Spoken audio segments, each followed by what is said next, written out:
সম্ভবকে সম্ভব হবে।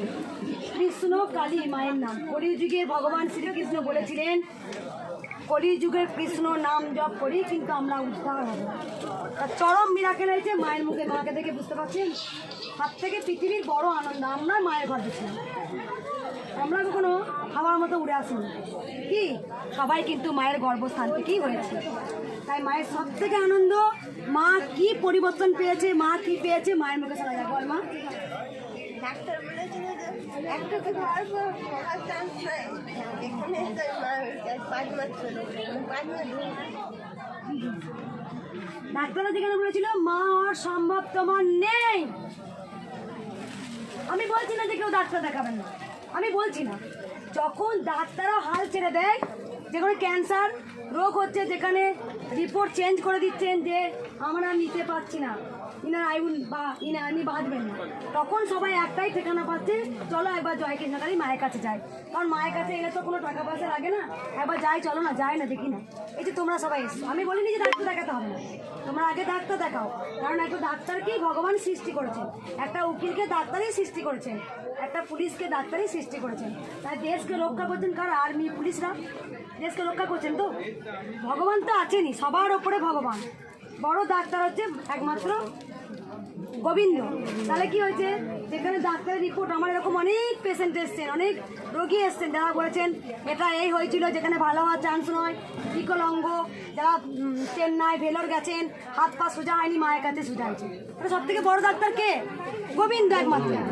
গোবিন্দ সব করতে পারে, উনি পারলে মারতেও পারবেন, উনি পারলেন বাঁচাতে। রাখে হরিতে মারে কে, মারে হরিতে রাখে কে? চুপ করে একবার দেখো। এই মা ওই মন্দিরে গিয়েছিল, আমার মায়ের, সবাই চুপ করে একবার।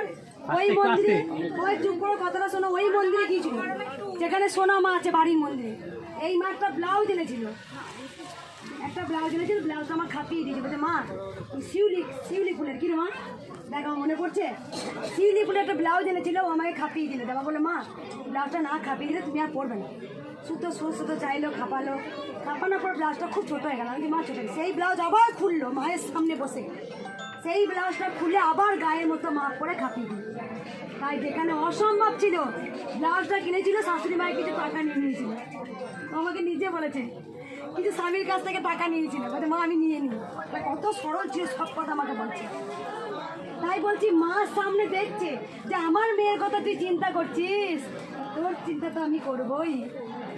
তাহলে একটুকু জানো তোমরা, যদি কোনো ভক্ত আমাকে খারাপ কথা বলে চলে যায় না, আবার পরে কিন্তু স্বপ্ন দেখে এসে আবার আসে, আমি ছেড়ে দিই তো।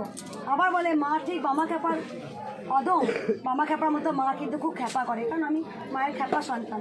তারাই উপকার পেয়ে আবার বলে মা তোমার জন্য শাড়ি ফ্রিকে করে নিয়ে এলাম। কেন জানো? আমি জোর ঠেলে দিয়েছি। মা আমার কথা শুনলো না, কালকে একটা ভিডিও করে দিই, মা আমার কথা শুনলো না, মা একবার শুনলো উপকার হয়েছে। তার মানে এই মা দেখো, যেখানে ডাক্তার বলেছিল কোনোদিনই সম্ভব নয় বাচ্চা হওয়ার, সেখানে মা 5 মাস এসছে, 5 মাস থেকে। ওরে মা আছে, মা যদি কি নিয়ে এসছিস? তোরা